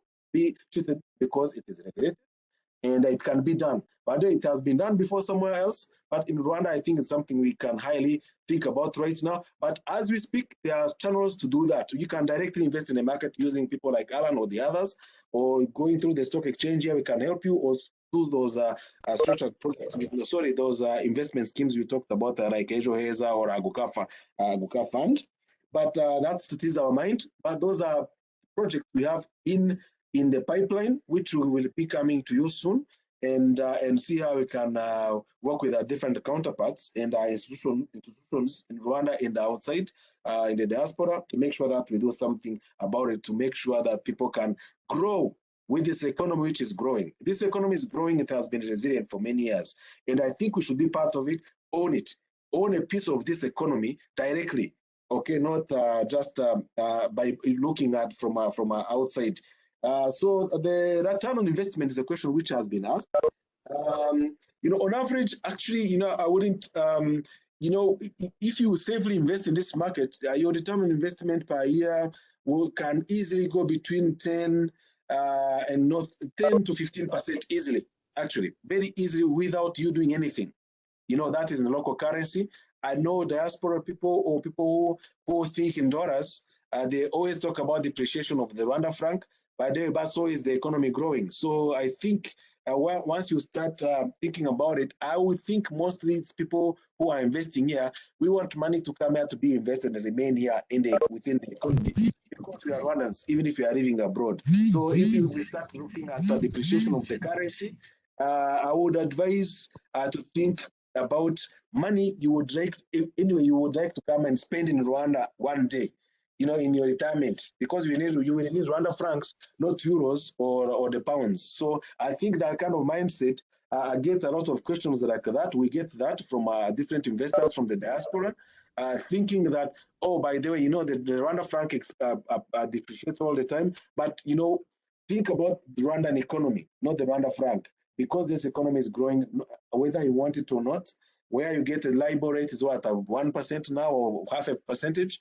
So in some places you deposit your money in a bank in some of the countries which have a lot of liquidity, and your money comes back negative. So I mean, I would rather get a 10%, for example, than having a negative return on my money. So anyway, all that, we think about developing the economy of Rwanda, but also ourselves getting ourselves developed so that we can help our country develop and ourselves included. Thank you. Thank you very much, Pierre Celestin. Wow, I think it makes people being very, very interesting and giving these examples. And also some people are even saying action plan are needed. So I think it's about time. So thank you so much. So let me go, I have a question for Elodie. The COVID-19 pandemic has created the switching upskilling and reskilling efforts to e-learning and distance learning platforms. How has the Chief Skills Office adapted to this, and can RCA Diaspora be leveraged to support training initiatives? Thanks, Okay, great. Thank you, Sandrine, for the great question. I can say that the Chief Skills Office has partnered with the Rwanda Telecenter Network, known as RTN, to roll out an online learning platform. And through that partnership, we have access to Coursera, Udemy, and Google courses to improve the skills of Rwandans. And so this was possible due to the support of the Commonwealth of Learning through its initiative called Skills for Work Scholarship. And at least 12,000 scholarships will be provided to Rwandans over the course of the next 3 years, starting this year. And actually, we've already launched, so the program is ongoing. The scholarship also allows learners to have free access to the entire suite of courses on Coursera, on Udemy, and on Google platforms. While Coursera and Udemy provides access to about 5,000 courses, Google certification program will encompass 6 specializations: certificates in IT support, in IT automation, with Python, in data analysis, in project management, in UX design, as well as Android developer. And so this is a second phase of the partnership that responds to the COVID-19 pandemic, where partners implemented the first phase as Coursera Workforce Recovery Program through the World Economic Forum from June 2020 to March 2021. And just to give you a bit of statistics, about 12,000 certificates were awarded to Rwandans here in country and also abroad. So we have these various programs in terms of e-learning. We're really trying to boost the e-learning platforms because we believe that we cannot neglect the lessons learned from this pandemic. And we want to be able to also help those who lost opportunities, employment, income opportunities due to the pandemic, and want to be able to upskill themselves to secure a job or income opportunity to re-enter the job market. So the new program also focuses on closing the skill gaps for in-demand and high-demand jobs in Rwanda by accessing the required skills to get decent jobs. So what I would like to say as a call for action to those who are hearing us today if you could please, if you're interested, you could please apply. There are limited spots for this time around. Previously, last year, we had more flexibility and we did not have any limitations. But for this time around, we have quite some limited spots. So we encourage you to apply. Please do enroll, even Rwandans, the diaspora, most especially. We don't usually get much requests from diaspora who would like to take on these certificates, but I'm pretty sure many of you can leverage this opportunity. So we will also type that information in the chat box where you can fill in the application. And then once you fill in the application, you just identify which courses you're interested in, whether it's Udemy, Coursera, or Google, and then we'll be able to give you access in collaboration with RTN. And so I think that's to respond to your question, Sandrine. We really hope to get more e-learning opportunities. We're trying to reach out to different partners like edX and all these growing online platforms that can encourage learning online. Thank you. Thank you very much, though, and I think you have shared a couple links of people where people can find those information. But afterwards, also, we'll be very happy to share to anybody who is interested. We're going to go to the last phase of this webinar. It's a Q&A. We had great interventions from our panelists, and you heard about opportunities. You know, it's very interesting that the Rwandan community living abroad is now left out of these nice opportunities that Rwanda has put out there. And we would like to hear also your view more. So how can we also work together? So we have seen a couple of questions in the chat room. Pour ceux qui parlent français, n'hésitez pas à poser vos questions en français. Comme Anita avait dit, la plupart des panélistes pourront répondre à vos questions. Donc, il n'y a pas de problème. Donc, voilà, c'est à vous. Je vais peut-être donner la parole à Anita. So, Anita, the floor is yours to start the Q&A session. Thank you. Thank you, Sandrine. Just before we start the Q&A, I'll kindly ask for us to really understand how this session went and what you'd like from us in the coming future. We're going to share a link that's a survey. Please kindly fill that survey for us. Thank you. So I'll just take probably how we're going to do this. We'll take like 3 questions. Then we get 4 questions and have the panelists address them. So there's a question on, I think this would be for Elodie. Is there any internships opportunity? It may be Elodie or someone else on the panel who could address it as well, depending on the question. Is there any internships opportunity for after taking an MBA that is available? Can I apply for this? And then, hello, thank you for this meeting. Quick question. Are there depository facilities in Rwanda to hold international assets, shares, bonds? I think that one I could direct it to Celestin.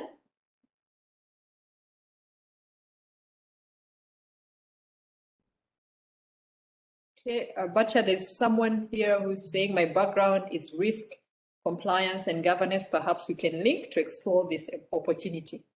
That's for you.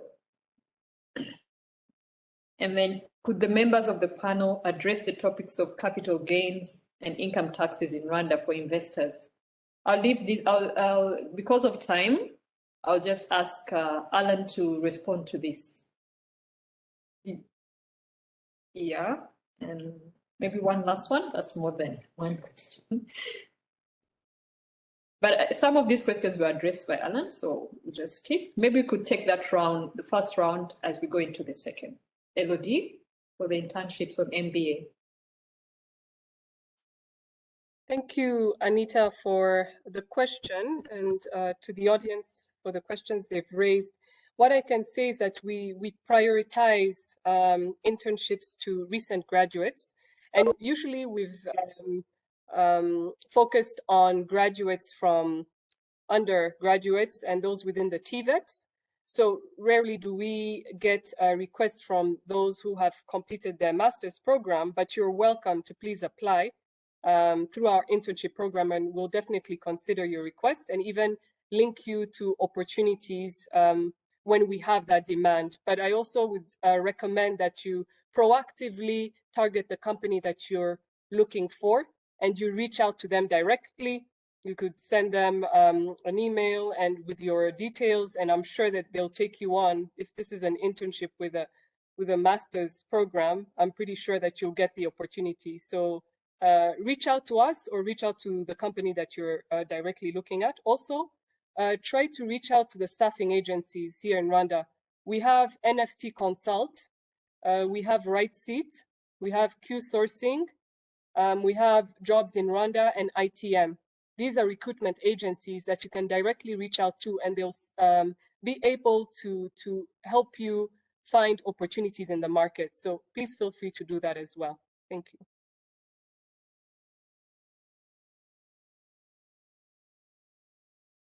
Elodie. Celeste, on the question on depository facilities in Rwanda.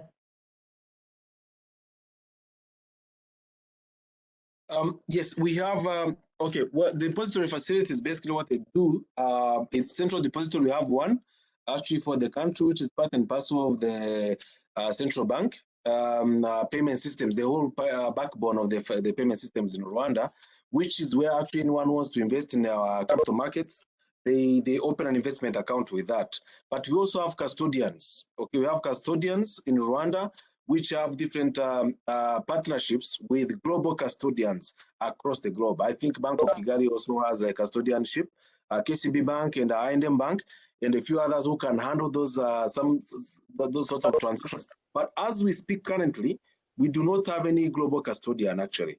So I think that it's something we are working on. But the existing ones, we've had some fund managers who come directly to invest in Rwanda. Without necessarily passing through those global custodians or sub-custodian arrangements in Nairobi or South Africa. So, but international investors can be able to, global investors are able to invest directly in the market using custodians mainly. I think the other one, maybe Alan can answer what they have in mind at the Bank of Kigali with regards to the custodianship globally.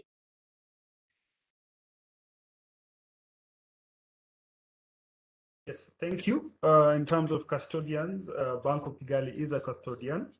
We also have Zigama, which is a custodian, and KCB as a custodian, Kenya Commercial Bank, Rwanda as a custodian. So in terms of custody services, this is run by Bank of Kigali as a custodian, and we provide custody services for companies that need that require custody services, trustees and agents that are in the market. So if in particular, if you're looking for custody services, we can help you and connect you to the bank, and they'll be happy to provide more information on that. Thank you. Thank you, Alan. I guess we still have more questions for Pierre Celestin. There's a question regarding the regulations of building financial-oriented app, like mobile payment app, not USSD based. I think okay, we are open as a country, by the way. What I would say, particularly in the financial sector, our legal framework with the Capital Market Authority, okay, the other regulator for that space is the central bank. You know, the central bank is also regulating mobile payments. Whether you use a USSD code, you do blockchain, anything you do in that space, we allow for sandbox actually regime. Sandbox, for those of us who do not understand what it means, it's where you allow something which is not necessarily legal or which has never been tested before to come with your case, and we look at it. Central bank allows that. capital market will do that. Even if a product, you bring it on board, we can look at it between ourselves and the Capital Market Authority. We have leeway to look at it in a sandbox environment where you are allowed to test it with a few customers, for example, before you can enroll it, or before any legal framework, if need be, can be put in place. Or if not, if the product is good and suitable for investors and the general public, they can be protected, it can be done. So it's possible. But we can have a discussion outside of that, depending on the case by case again, because of for the sake of time. Thank you. Yes, thank you very much. I think we have another question regarding pensions products like or investments. You know, for those who are interested to come back, you know, how can you know, maybe it's related to Ejoheza, or I don't know, maybe someone can just explain more about. Yeah, I think, yeah, that one actually, it's another one. I think maybe Alan also, at Bank of Kigali, what they have created a product recently. There are different products nowadays because of pension sector has been liberalized a few years ago. We have a trust law in place, and the environment is there for that. So now we have what we call pension complémentaire. It's like the 401k for those of us who know the North American jargon for that. But that's pension, which is not which normally we do what we call defined contributions or defined benefits. Defined benefits is the regime where the RSSB, where you put your money during your lifetime of working, mandatorily by governments. I think it's IRS in America, they have the same, in Europe, they have the same systems of pension, which are mandatory by government. But we have now a liberalization. Ejoheza is one of them. It has been created by the government, but it's now being managed by RSSB. But it's a product that people in the industry now can be able to sell. But we can also, so it's the way it works, you open an investment account with, a pension, that Ejoheza product with RSSB, but we can give you more information, maybe outside of this meeting, because Alan, actually, maybe you have something to say about it if you have that one directly. But Ejoheza is a product offered by the central bank, certified by RSSB, and it's been attracting people. They have 1.3 million subscribers already. In 1 year, they have been operational. So it's very big, actually starting to gain traction. But it has been created for people in Rwanda who are not in a formal, mainly who are not in formal pension sector. Those people who are working in informal sector, but also those people who have some existing pension, they can also have that one as a complementary, and they have very good incentives for that. There was a question about capital gains and all that in the market and all. I think Alan can answer that. We can share the answers here. Thank you. Thank you very much. Alan, would you like to add anything?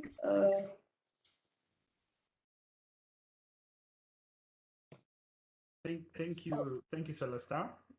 With regards to Ejoheza, as Celestin has mentioned, it's a scheme that is administered by RSSB, and so far I think has accumulated close to 30 billion in assets under management, and has about close to 1.3 million members.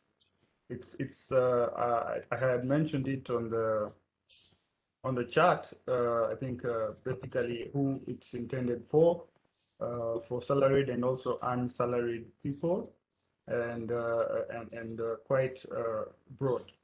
So with regards to capital markets, I mean capital gains tax.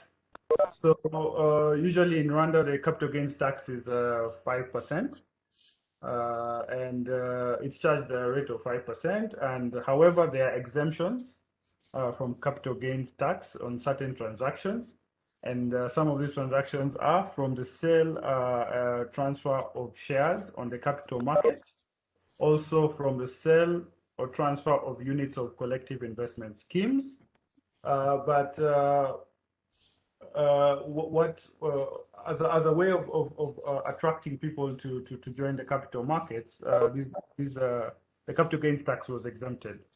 So if you join Aguka Fund, you're exempted from capital gains tax.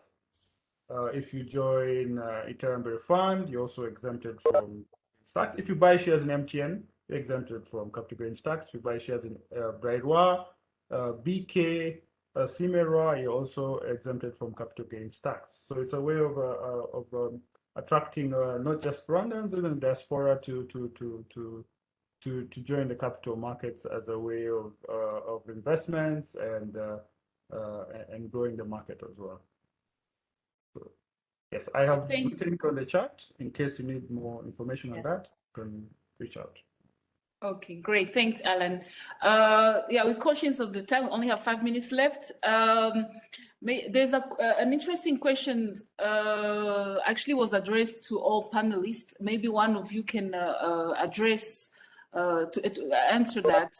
It's about, you have explained all attractive opportunities. Someone asked if there is any risk or challenges, that someone who'd like to invest, or can you just talk about or mitigation? Can someone talk about the challenges, please? Thanks. Hi, I'm happy to say something brief to that, but I think that I think it was Celestine actually addressed this very well. I think one of the risks and challenges that we see often with investors coming in is the forex risk, and I think that the efforts here are really for us to work jointly towards keeping funds within the country, because that really yields the highest returns. I do think that there are some action or mitigations being put in place, for instance, to work with hedging providers that are more impact orientated, and or hedging providers that have more experience in the region. So I think that is one area that where risk mitigation is being looked at in terms of forex risk. Well, maybe I can add something to that quickly. On the risks involved in the market, they are there, of course. The first risk is investing itself. When you are investing, you are taking a business risk on anything you invest in. So that's everywhere, not on Rwanda alone. But the currency risk is the biggest one people mention about. What I would like to reassure people in the audience is that much as we're talking about risk of the currency risk in Rwanda, definitely it's real. Because, we don't print dollars. They are only printed by the Federal Reserve of America or the euros. So we can only print Rwandan francs. However, if you look at the trends that have been taking place on the market for over 15 years or something, the currency in Rwanda depreciates against the major currencies.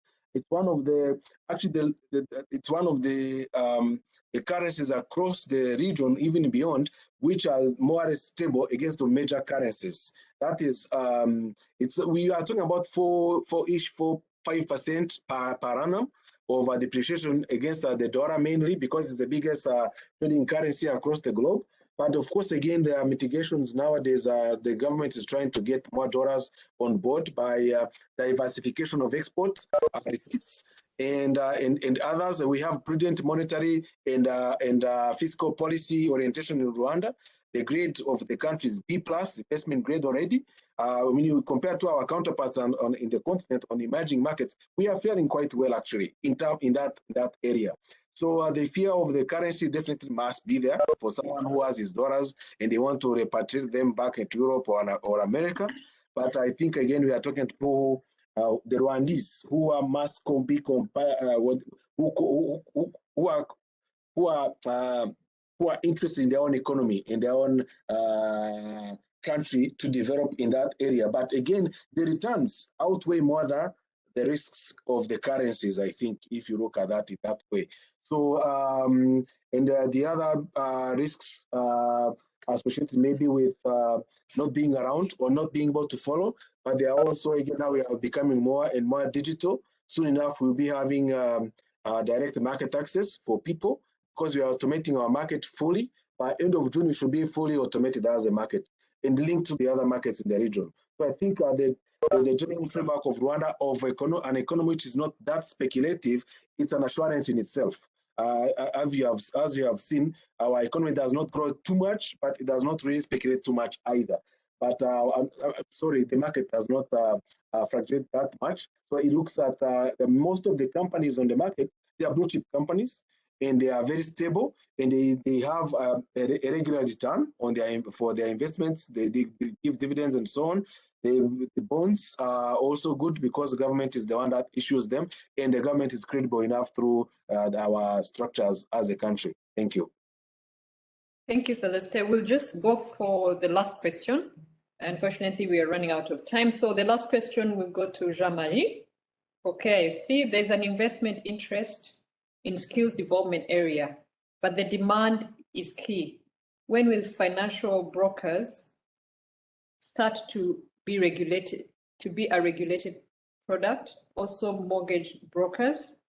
This means also protection for consumers and so drive up quality of risks. Thank you, Anita. Actually, I have answered on the chat already. Okay. Yes, but I can, yeah.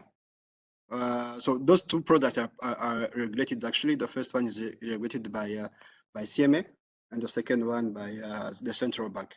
And I asked Dr. Deo, I think he's the one who asked the question, to reach out to me if he needs more details on licensing requirement. We can assist him on that.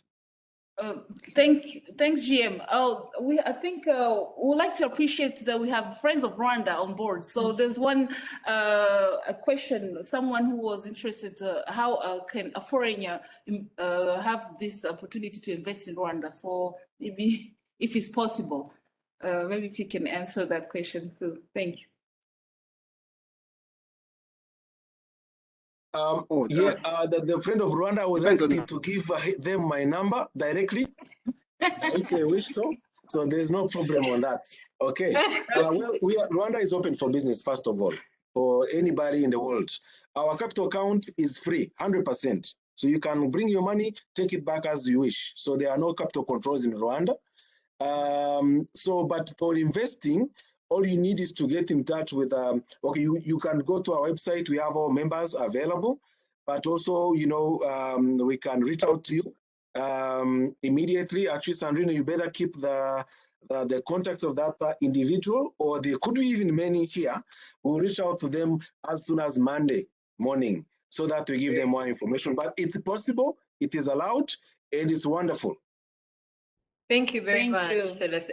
Unfortunately, we've run out of time, but we promise to look at your questions and get back to you individually. Please feel free to send in any questions or information you may need on skills@rwandafinance.rdb. Skills@rwandafinance.rdb. Skills@rwandafinance.rw. Can I say that again? Skills@rwandafinance.rw. Thank you very much. Yeah. So just to wind up, we're already into the next hour, but we'll ask the panelists in 2 minutes, each of you, what can you tell the diaspora? What's the key message? Just in 2 minutes from each of you. So I'll start with Elodie. Thank you, Anita. I would like to conclude by saying, let's really try to bridge the lack of information on both sides, and mainly data, to leverage and harness the contribution of diaspora talents in the development of Rwanda. And for instance, why I'm saying this is, as the skills office, we're always looking for information, and we have lack of different information about your needs as diaspora, your data to inform related policies and strategies. And I think this is on both sides. So therefore, events like this one is very critical, because we engage the diaspora talents to bridge the information gap, and we improve exchange and interaction, as well as address the challenge of data. We will continue to work very closely with our partners, such as Rwanda Finance Limited, Minafet, and others, to provide a platform such as this, aimed at searching and sharing credible information about opportunities back home, and understanding the needs and your expectations of diaspora talent.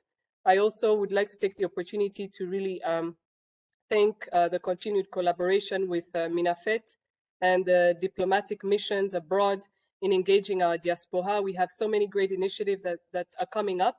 We'll continue to keep you informed. Just stay very much active on our different platforms, because we update this information frequently, and we look forward to staying connected to you. Thank you so much. Thank you, Elodie. Batya? Thank you very much. I think I have just 3 key takeaways. If you're an innovator, bring your innovation to Rwanda. If you're an investor, invest in Rwanda. And if you have the skills we're looking for, please come and work in Rwanda with us. I also just want to thank everybody for joining this panel. There's a really strong energy here, a lot of discussion going on, and I hope this energy can be carried forward as we move towards growing KIFC and investment in the region. Thank you, Batya. Celeste? Thank you. I think I'll just go with my favorite quote of the day. It comes from our HE. So there's something I come across today, saying, what I want is modern Africanization, not Westernization. I want to be an African who has his place in the world, and not an African lost in the jungle waiting for good Samaritans to give meaning to my life. So mine is very simple. I want us to Rwandanize whatever we are doing. Own a piece of Rwanda. Be a piece of Rwanda. Remain Rwandese wherever you are. And come invest with us, work with us, whether you stay there or come here, but let's make it happen, because we can do it on our own. The small numbers I showed you earlier, we can mobilize $200 million in 1 year as a diaspora with Rwandans, and it's possible. And if we do that, channel that into our economy, it will be making wonders. Thank you very much. Thank you very much, Celeste. Alan? Thank you very much. As a parting quotes, just wanted to say that, Rwanda has now a Vision 2050, and with clear pathways, and we believe the diaspora is going to play a key role in that. And with that, institutions such as KIFC, RDB, Chief Skills Office, and other market players have an opportunity to let's see that vision be achieved. So with this, I just want to thank everyone who joined, and looking forward to you guys coming back to Rwanda as well and investing in Rwanda. Thank you. Jean-Marie?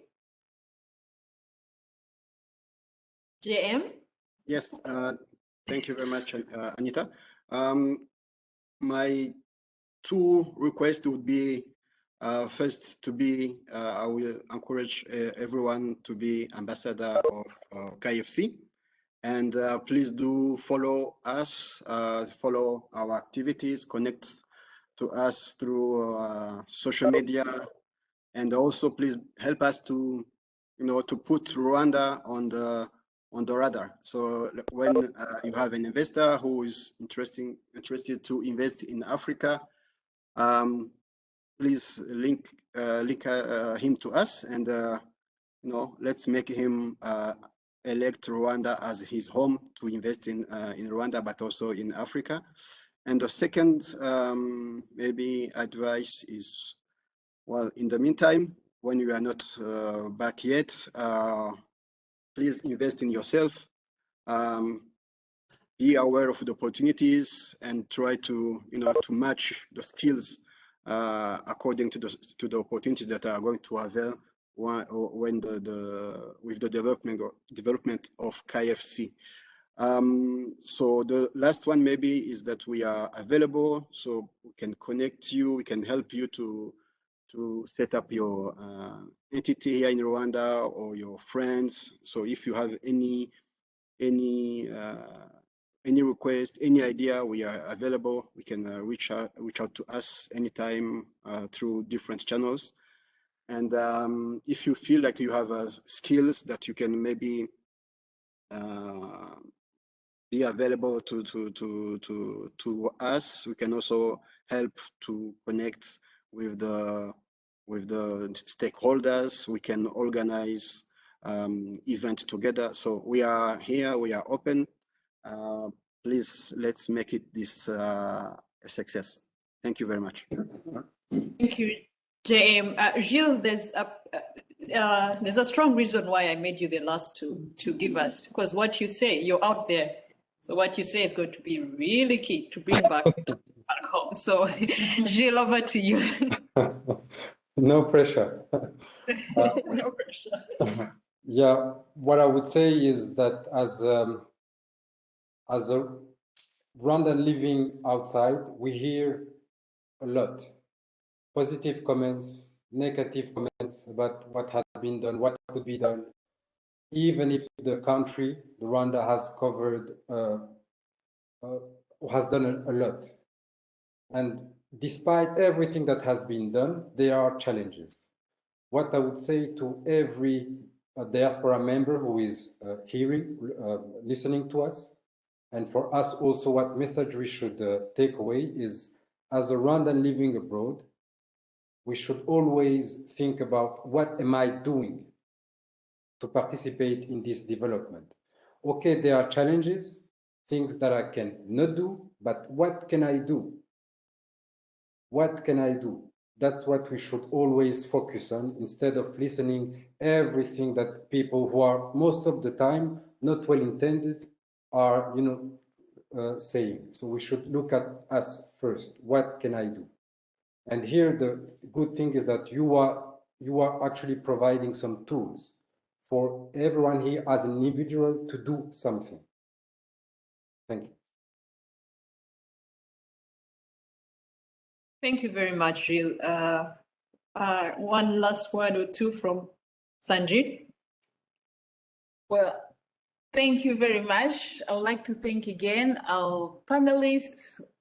For this instructive, we have learned a lot, and this was exciting. And we have seen in the chat room people requesting even this kind of webinar regularly. We promise you that we are going to keep organizing this. So there were some links that were shared in the chat room. We'll keep coordinating with our embassies and high commissions to provide more information from our different stakeholders. So we thank you again. So as you can see, the Rwandan community living abroad is now left out from different programs or policies organized prepared by our country. So let's do it together. So on est ensemble, en tout cas, n'hésitez pas.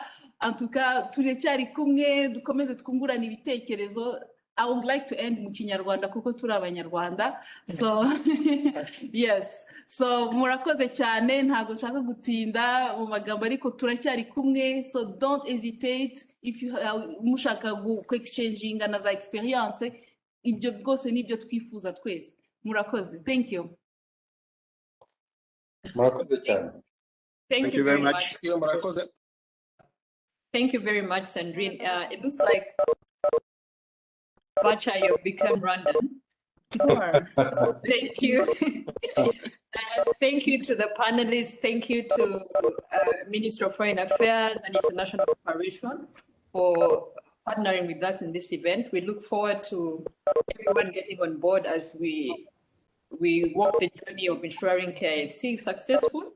So thank you. Please, if you want, if for reaching out to us, drop us an email at skills@rwanda.rfl.rw, skills@rfl.rw. Thank you for your time. Thank you for sparing your Saturday afternoon.